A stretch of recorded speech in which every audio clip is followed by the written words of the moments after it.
আজকে তোমাদের সাথে গল্প করব আমাদের ঐতিহ্যের পানিহাটির দণ্ড মহোৎসবের ইতিহাস নিয়ে। এত বড় মহোৎসব যেখানে হাজার হাজার মানুষের ভিড়, কিন্তু কেন হয় এই উৎসব, কবে থেকেই বা শুরু হলো, আর কোথায় বা হয় এই উৎসব? হ্যালো, ওয়েলকাম টু কুণাল পাত্র ব্লগস। কেমন আছো সবাই? আশা করছি সবাই ভালো আছো। আজকে আমরা যাচ্ছি পানিহাটির দণ্ড মহোৎসবে। এই উৎসবটা আমাদের কাছে মহোৎসব হলেও এই উৎসবের শুরুটা হয়েছিল একটা শাস্তি দিয়ে। যেটুকুনি আমি জানি তোমাদের এর হিস্ট্রি সম্বন্ধেও অনেক কিছু বলবো। তো চলো আজকের ব্লগটা শুরু করা যাক। তোমরা ভেবো না যে আমি একা যাব, একা না, আমার সাথে তারক আছে, মানে ওর নাম হচ্ছে চ্যাপটা, আমরা চ্যাপটা বলে ডাকি, আর ওর বাইকও রয়েছে। এই বাইকে করেই আমরা যাব।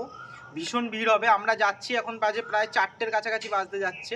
একদম ভোরবেলা থেকে কিন্তু অনুষ্ঠান উৎসবটা চালু হয়ে যায়, কিন্তু তখন পিঁপড়ে গলার জায়গা থাকে না। সেই জন্য আমরা এখন যাচ্ছি, এখন একটু হয়তো ফাঁকা পাবো, আর মেলাও বসবে, সবটা যাতে তোমাদের দেখাতে পারি। এখন এসছি আমাদের গঙ্গার ঘাটে তোমাদেরকে দেখানোর জন্য যে আমাদের এই ঘাট থেকে চিড়ের মহোৎসবটা কতটা দূরে হয়। এই যে দূরে দেখতে পাচ্ছ কোন্নগরের ঘাট রয়েছে, এই কোন্নগরের ঘাটে সোজাসুজি এদিকে হচ্ছে পানিহাটি ঘাট, সেখানেই হচ্ছে চিড়ের মহোৎসব। আমার বাড়ি থেকে মাত্র 10 মিনিটের রাস্তা, কিন্তু আমি যাচ্ছি প্রথমবার। তাই তোমরাও যারা এই উৎসব সম্বন্ধে জানো না, তোমাদের মতনই কিন্তু আমার এক্সাইটমেন্টটাও অনেক বেশি। আমিও গিয়ে দেখবো যে কি কি হয় এই উৎসব। কিন্তু সামনাসামনি এসে কোনো দিক দিয়েই গাড়ি নিয়ে যাওয়া যাচ্ছে না, কারণ পুলিশ আটকে দিচ্ছে। তার একটাই কারণ হতে পারে, 2022 সালে অনেকজন কিন্তু মারা গেছিল এই ভিড়ের কারণে। আমরা চলে এসেছি আমাদের গন্তব্যস্থলে। সব জায়গায় পুলিশ রয়েছে, সেজন্য আসতে দিচ্ছিল না, অনেক ঘুরে ঘুরে আসলাম। যাই হোক, চলো এবার অনেকটা হেঁটে যেতে হবে, 2 মিনিট হাঁটতে হবে, তারপরে আসতে হচ্ছে আসল জায়গা। এইবার বলি পানিহাটি দণ্ড মহোৎসবের গল্প। পানিহাটি দণ্ড মহোৎসবে স্থানীয়দের পাশাপাশি রাজ্যের বিভিন্ন প্রান্ত থেকে মানুষ ভিড় জমান। আর ভিড় হবেই বা না কেন, রাজ্যের অন্যতম প্রাচীন এই ধর্মীয় মেলা, যেটা 500 বছরেরও বেশি পুরনো, তার সাথে জড়িয়ে আছে গৌরাঙ্গ মহাপ্রভু মানে শ্রী চৈতন্যদেবের কাহিনী। বাকি গল্পটা বলার আগে তোমাদের চারপাশটা একটু দেখিয়ে দিই। অনেক দোকান বসেছে, চারিদিকে কীর্তন হচ্ছে, কিন্তু মেলা আজকে বসেনি, মেলা বসবে কালকে। কারণ তোমাদের আগেই বললাম, এর আগে অনেক লোক মারা গেছিল, এত ভিড় হয়েছিল, সেই জন্য মেলা একদিন বাদে থেকে বসে। এদিকে প্রসাদ বিতরণ হচ্ছে, ভাবলাম লাইনে দাঁড়িয়ে নেব, কিন্তু মেঘলা করেছে, যদি বৃষ্টি চলে আসে তোমাদের সবটা দেখাতে পারবো না, তাই লাইনে দাঁড়ালাম না। এইবার বলি বাদবাকি গল্পটা। কথিত আছে মোট দুবার পানিহাটির এই জায়গায় এসেছিলেন গৌরাঙ্গ মহাপ্রভু। প্রথমবার ইংরাজির 1514 খ্রিস্টাব্দ, মানে 921 বঙ্গাব্দে। সেবার কিন্তু জলপথে পুরী থেকে ফেরার সময় আমাদের পানিহাটিতে এসেছিলেন তিনি। পরে আরও একবার এসেছিলেন মহাপ্রভু, যে ঘাটে তার নৌকা ভিড়েছিল তার নামও রাখা হয়েছিল চৈতন্য ঘাট। সেই সময় রাঘব পণ্ডিতের বাড়িতে থাকতেন চৈতন্যদেব, তাই আজও তার পদচিহ্ন সংরক্ষিত করে রাখা হয়েছে, আর মন্দিরে কৃষ্ণের সমস্ত রূপের পুজোও করা হয়। পরে হরিনাম প্রচারের উদ্দেশ্যে নিত্যানন্দ প্রভুকে পানিহাটিতে পাঠান চৈতন্যদেব। সালটা ছিল 1516, অর্থাৎ 923 বঙ্গাব্দ।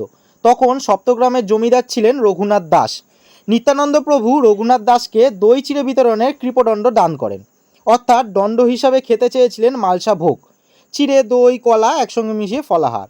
সেই থেকেই প্রত্যেক বছর জ্যৈষ্ঠ শুক্লা ত্রয়োদশীতে আয়োজন করা হয় দণ্ড মহোৎসব। আরও একটু ইতিহাস বলি, শুধু চৈতন্য মহাপ্রভু বা নিত্যানন্দ প্রভুই নয়, রামকৃষ্ণ পরমহংসদেব, রাধারামন চরকদাস দেব, রামদাস বাবজি, মহাত্মা গান্ধী, নেতাজি সুভাষচন্দ্র বোস বা চিত্তরঞ্জন দাসের মতন মনীষীদের পদধূলি পড়েছে আমাদের এই স্থানে। এমনকি দণ্ড মহোৎসবের সময় রামকৃষ্ণ পরমহংসদেব সেখানে রাত্রিবাসও করতেন বলে জানা যায়। এমনি এমনি আমাদের পানিহাটিকে ঐতিহ্যের পানিহাটি বলে না। এবার তোমাদের মাথায় হয়তো একটাই প্রশ্ন ঘুরছে, আমরা যাব কি করে? তোমরা যদি হাওড়ার লাইন দিয়ে আসতে চাও, কোন্নগরে নেমে লঞ্চ পার হলেই চিড়ের মেলা পাবে। আর যদি তোমরা শিয়ালদার লাইন দিয়ে আসতে চাও, সোদপুরে নেমে অটো ধরলেই একদম চিড়ের মেলাতে। এই ঘাটে যখন আমরা সারা বছর আসি অন্যরকম রূপ দেখতে পাই, আর আজকে পুরো আলাদা রকম দেখছি। পুরো সাইডে ব্যারিকেড দেওয়া, আর ভক্তদের ভিড়। অন্য সময় তো ছেলে মেয়েরা, আমাদের মতন ছেলে মেয়েরা সবাই আড্ডা দেয়। যাই হোক, দণ্ড মহোৎসবের ইতিহাসটা আশা করি তোমাদের বোঝাতে পারলাম। তোমাদের আশা করি ভালো লাগলো। যদি ভালো লাগে একটা তো লাইক করতেই পারো, আর কমেন্ট করে জানাতে পারো ভিডিওটা কেমন লাগছে। আশা করি এই নীল সাদা ঘরের কাজটা কি সবাই জানো। যারা জানো না তাদের জন্য বলি, যাতে আমাদের বাড়িতে 24 ঘন্টা জল যায়, সেটারই প্রজেক্ট এটা। সেসব তো কিছু হলোই না এত বছরে, আবার যে জলের টাইমিং ছিল সেটাও দিল কমিয়ে। তাহলে এত বড় প্রজেক্ট করার মানেটা কি সেটাই বুঝি না। এইসব নিয়ে কারোর কথা বলারও দম নেই, কেউ কথাও তোলে না, আওয়াজও তোলে না।